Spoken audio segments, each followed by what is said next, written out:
Okay, welcome back to Strange Ways, episode 6.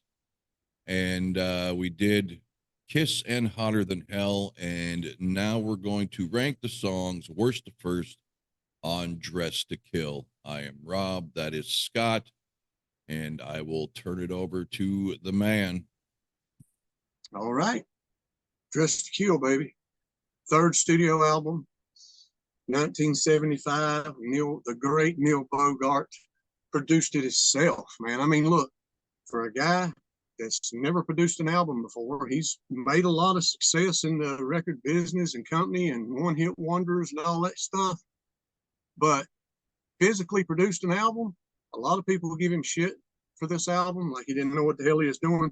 To me, I'm one of the ones that thinks he did know what he was doing because I like the way this album's produced. So, okay, we're going to rank the songs, guys. Our least favorite to favorite on Dress to Kill.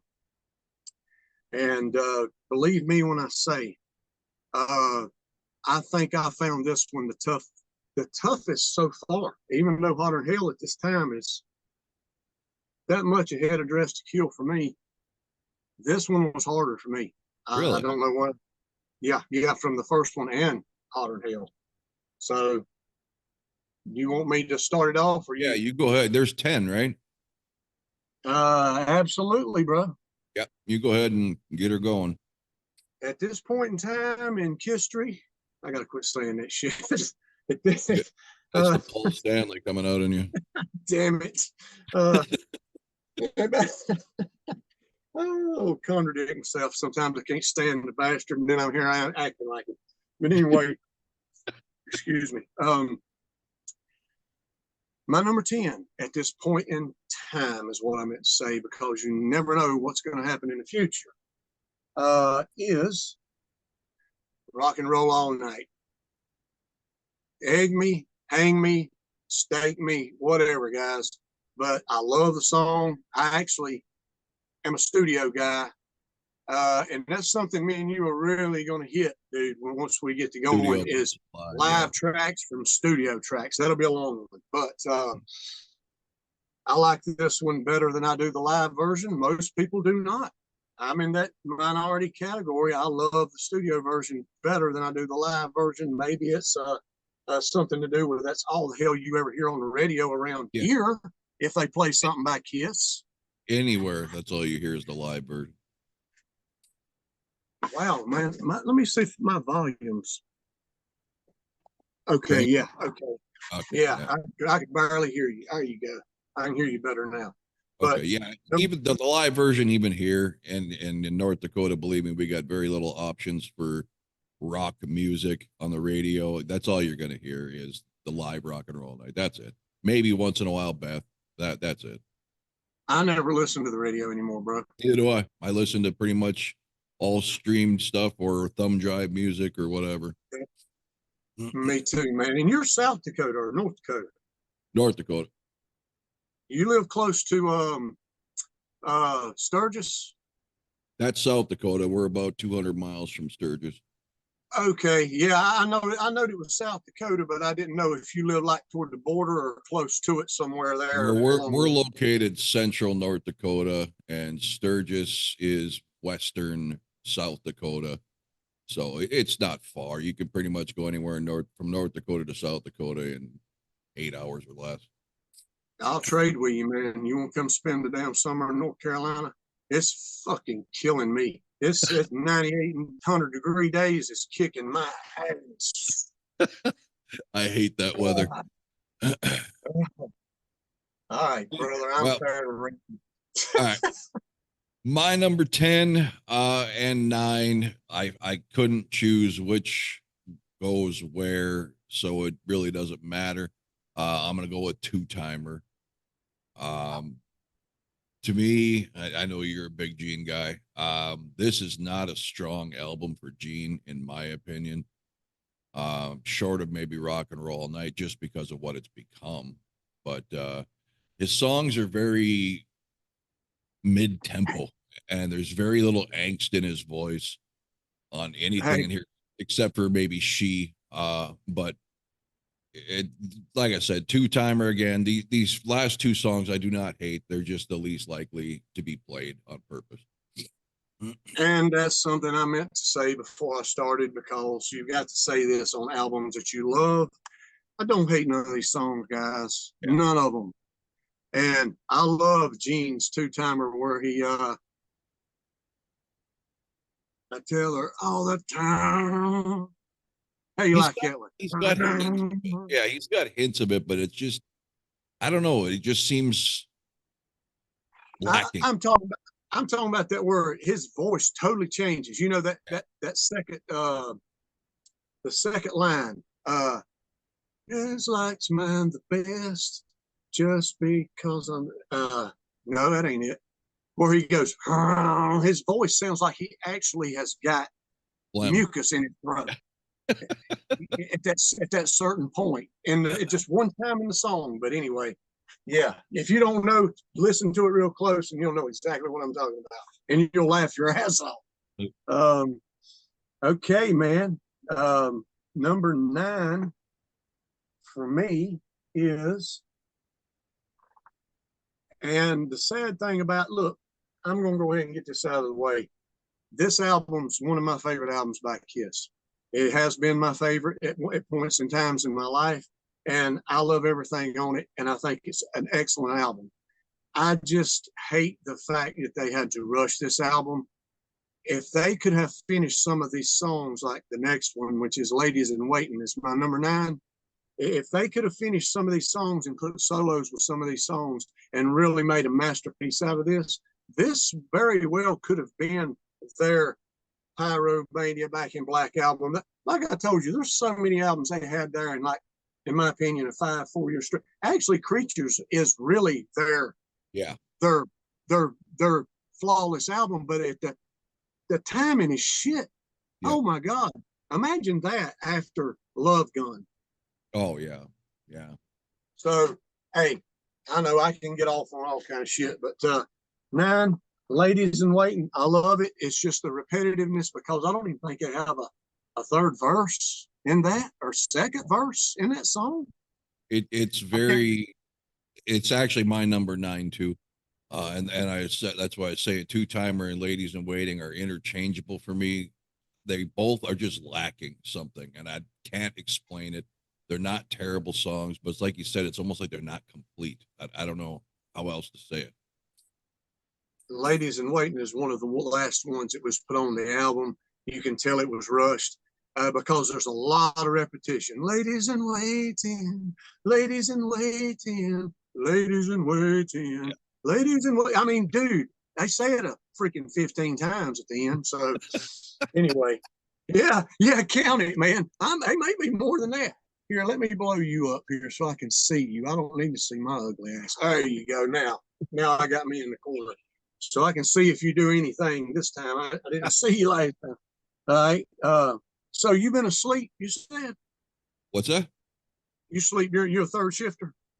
Yeah, I usually start around 2:30 in the morning. So. Okay. Hey, that was mine. That's hey, I'm an insomniac, so that's pretty much the same thing. Yeah.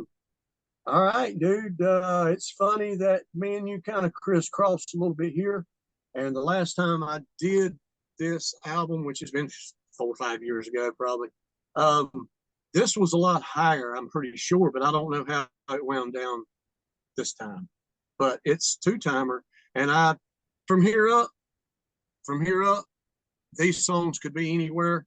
Two-timers next for me. I love the slow tempo and what a lot of people call Gene's that draggy voice he uses, or real like he's drunk or on drugs or something while he's singing it.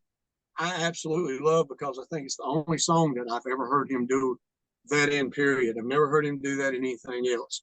And I've just about every girl I've dated in my life has been a two-timer, three-timer. So, hey, I can relate, brother. Bam. You know, he's one to talk. My ex-wife, I don't know. I don't think she was. Me and her still do things together today. We went and got the kids some fireworks a while ago, some big old goddamn cannons, man, to light off on 4th. You know, I wish I'd have brought it. I'll bring it in here when we do a video. I want you to see the package. It's a freaking cobra snake, dude. It looked like a grenade, man.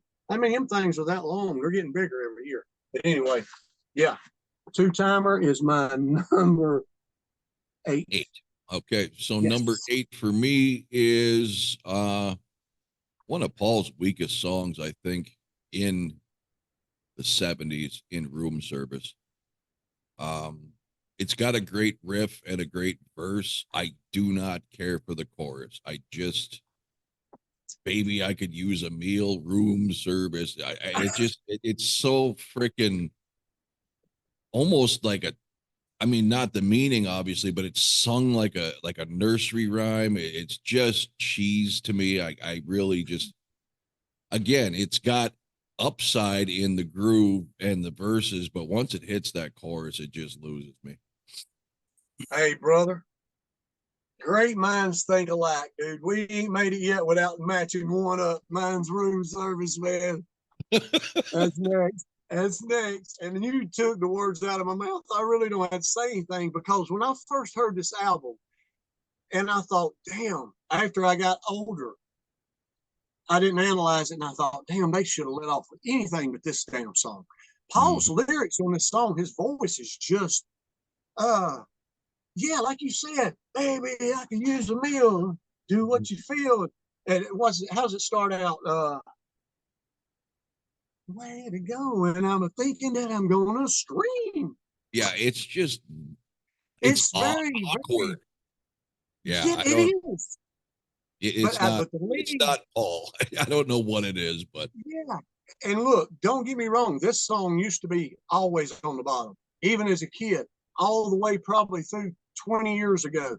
That was always my least favorite song on this album. I shit you not. I didn't care for it. I didn't like how he sung it.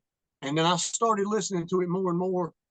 We're going to dissect things that nobody has done, and that's songs. We're going to start, not in our rankings, but we're going to start. There's parts of songs I love and parts of songs I hate. That makes me like the song 50-50.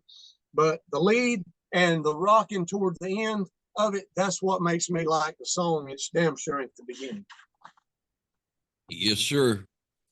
Okay, so where are we at? That was my number 8. Yours was number 7, Room Service.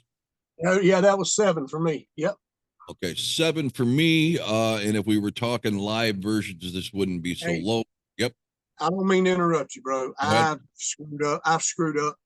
This is my list. Rock and Roll All Night 10, Ladies in Waiting 9, 8 is Room Service. I got Okay, so that it's you, number 7. And my 7 is Two Timer. I knew that I liked it. Oh, you just switched them over, yeah. Yeah, man. I just looked at it wrong or something. So your roll.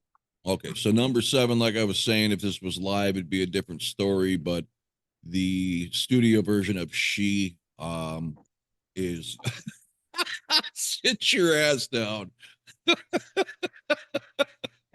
Hey, everybody's got their breaking point, man. I didn't put this one on. This one to me reminds me of Strange Ways.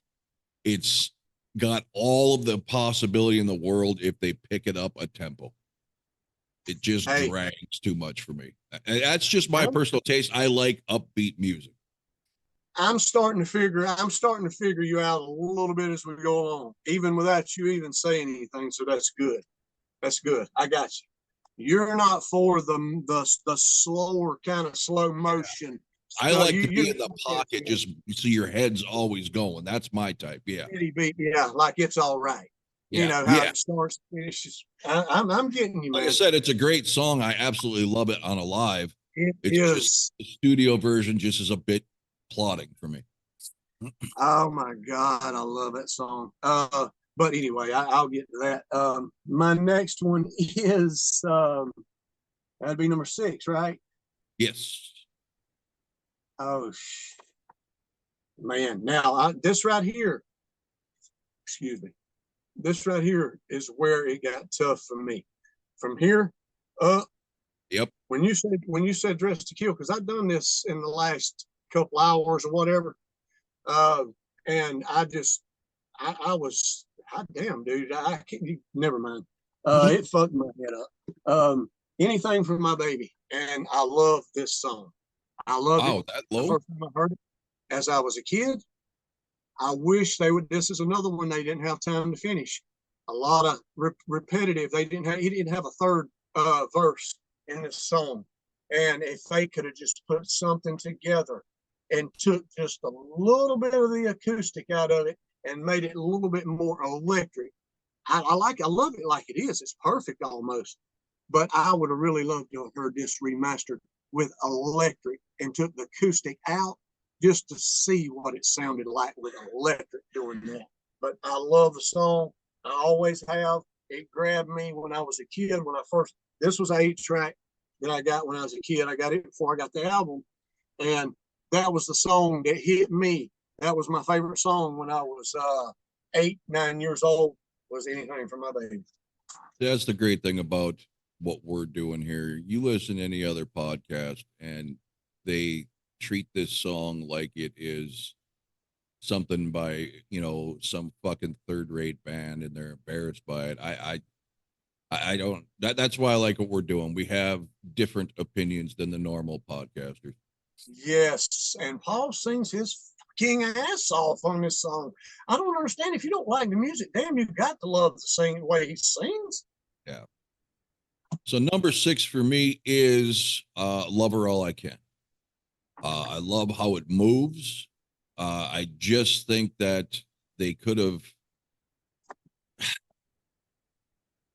maybe changed the chorus up He's a little. fucking me. I know. I just think they could have changed the chorus up because I love the way it moves until the chorus, and then it just kind of goes into almost like a funk song. I just don't care for the way the chorus is sung. Not the chorus I have a problem with. I just don't like the delivery. Hard rock R&B.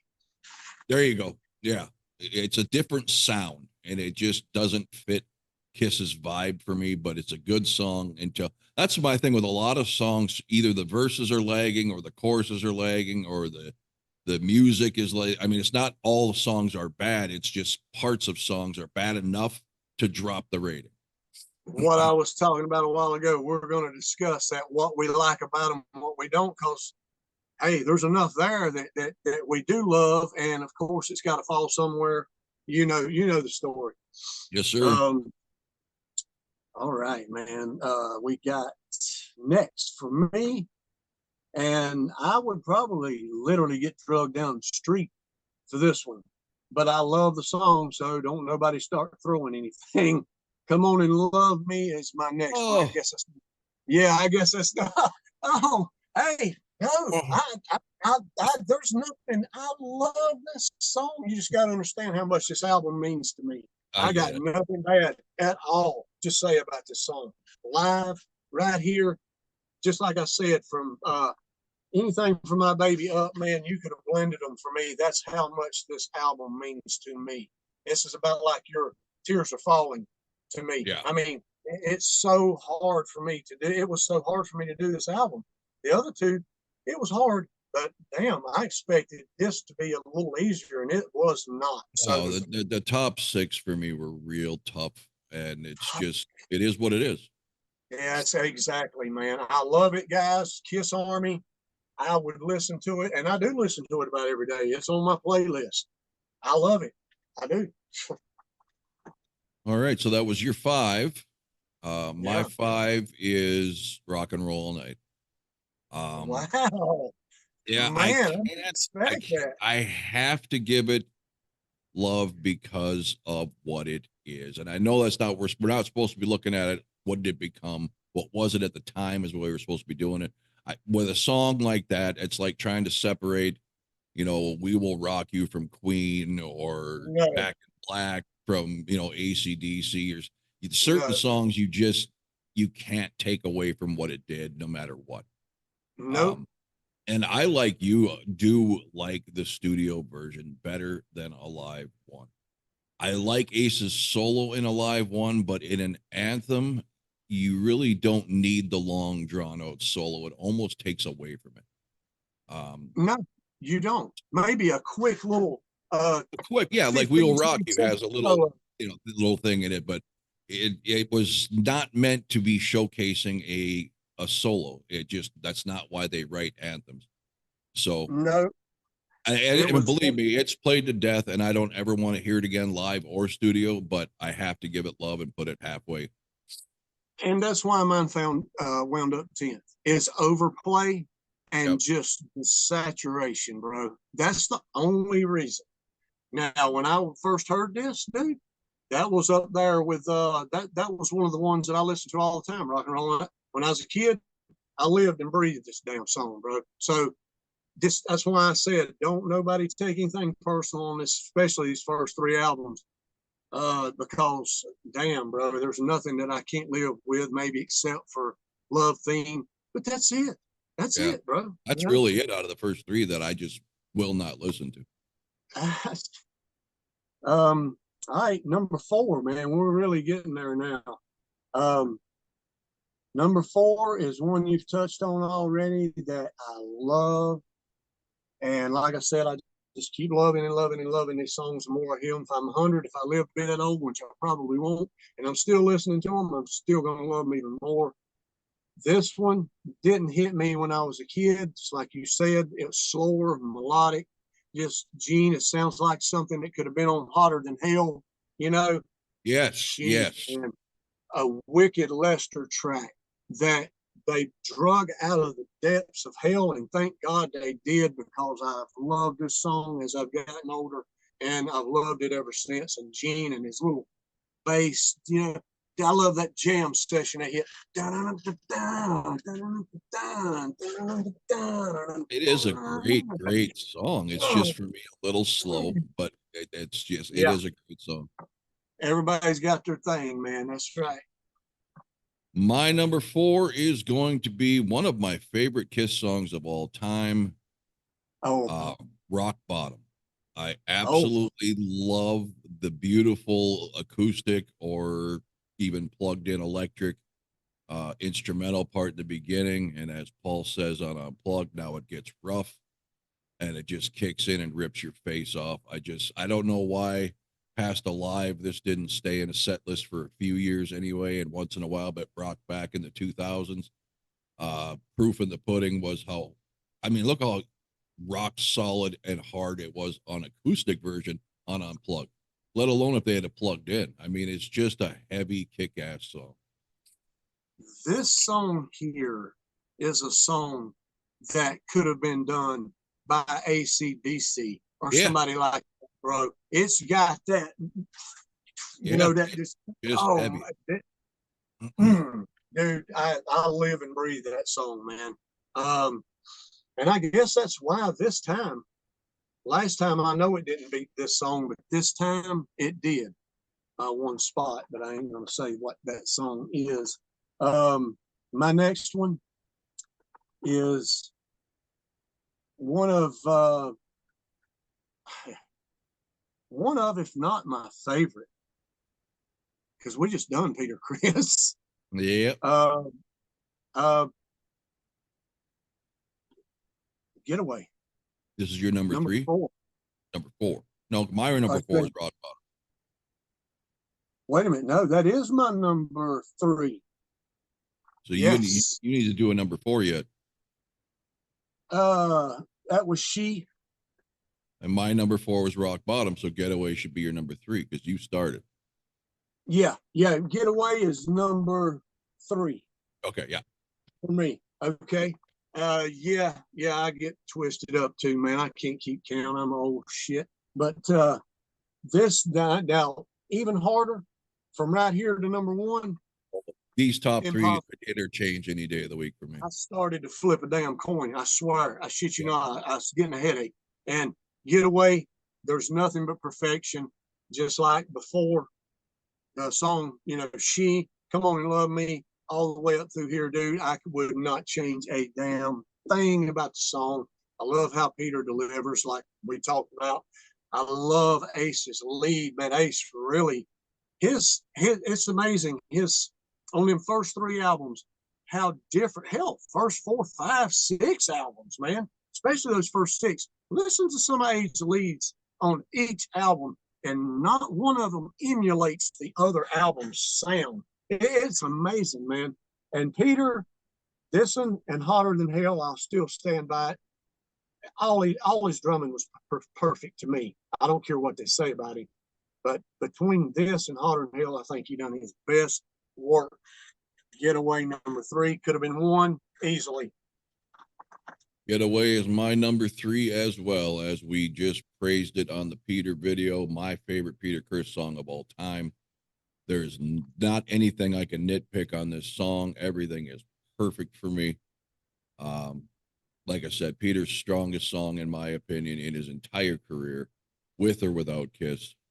So Getaway comes in number 3.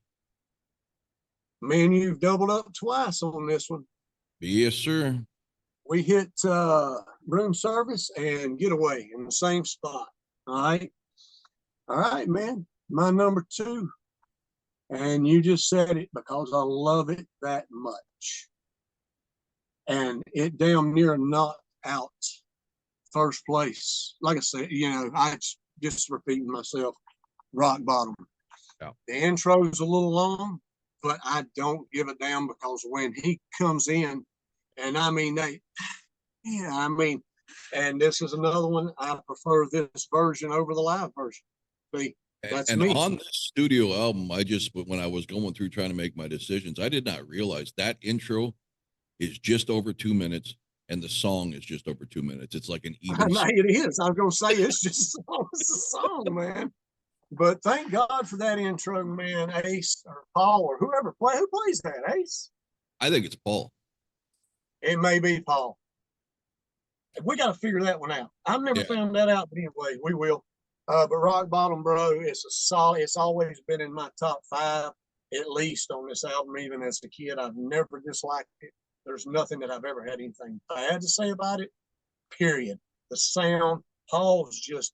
This is a Paul Hotter Than Hell album. If you imagine this with that kind of distorted, this is an angry song that could have been on that album too. But anyway, number 2 for me. My number 2 you've touched is Anything for My Baby. I absolutely love this song. I've always loved this song. I love it more the older I get. It's got one of the best tempos and moving choruses that I've ever heard, verses that I've heard from Kiss. His voice is amazing on this song. Love the raspy angst in his voice on this song. It's just one of Paul's best songs. It is, and he sings it to perfection. I love his voice on this too, man.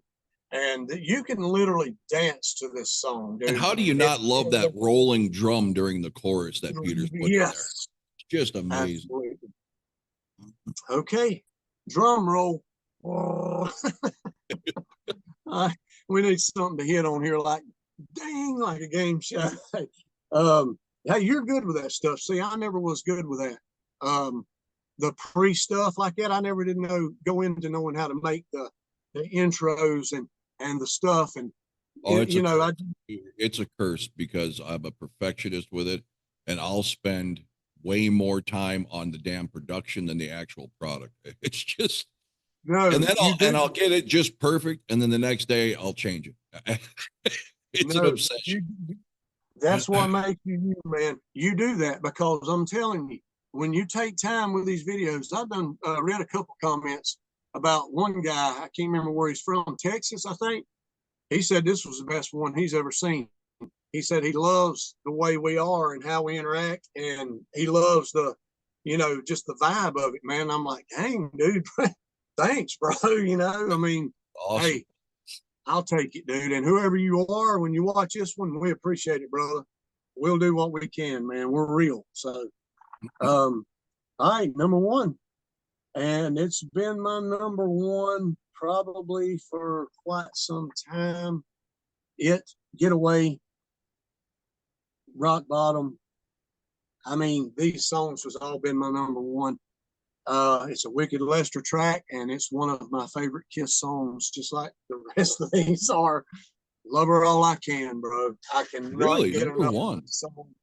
I love this song. I love it. The jam, the beat. Paul sings his ass off. Gene and Paul harmonizing in this damn song. God, this song is so And when bad. I did they wish it. lose that, right? That was a first 3 album thing. Because you don't get that in Destroyer, Love Gun, and Rock and Roll Over. That No. was like a Lennon McCarthy or a McCartney type harmony. It just was something synonymous with the first 3 albums. Yes, sir. And And they didn't. I don't know why they stopped doing that. I don't either, and I don't understand why Bob Ezrin did not emulate some of that in the Destroyer album. And not just because Kiss is my favorite band, I probably pay attention to it a little bit more because they are. I listen to their shit all the time. Ain't a day goes by I don't listen to something by them. And Gene and Paul do it better than anybody I've ever heard do it in my whole freaking life. And it might be nostalgia. Yeah, I'll take that. I don't care. But they do it when they did do it. It was perfection. Even when they done it on I Walk Alone on Carnival of Souls, it Yes. sounded fucking good. Yes, that was the first thing I noticed. The end of that song is like, holy shit, I haven't heard Gene and Paul harmony Yeah, in man. the early Yeah, 70s. strategy, man. Wow. All right. Well, my number one is no surprise if you've watched the review of the albums. Come On and Love Me.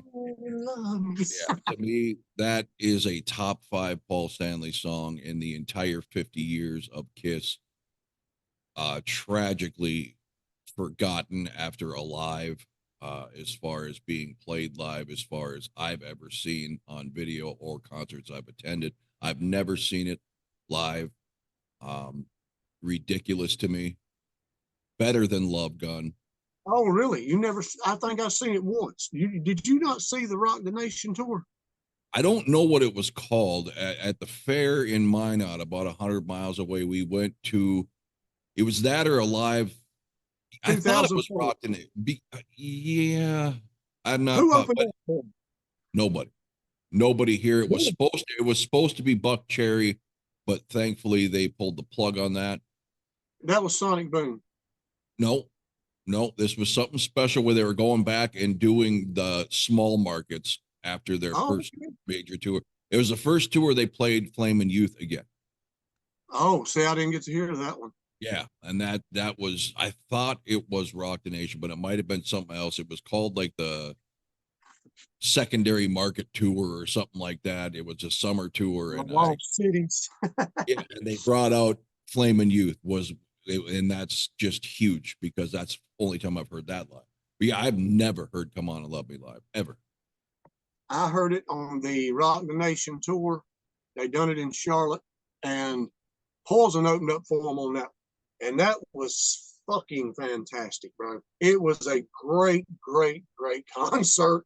Both bands performed at a high level. Even Tommy and Eric, that's the only time that I ain't gonna say that because I'll be just hating. That's the best time I've seen them with that band, bar none. Let me put it that way. All right. Yes, Well, sir. this worked out just about perfect. We're down to 3.5 minutes. Any last remarks?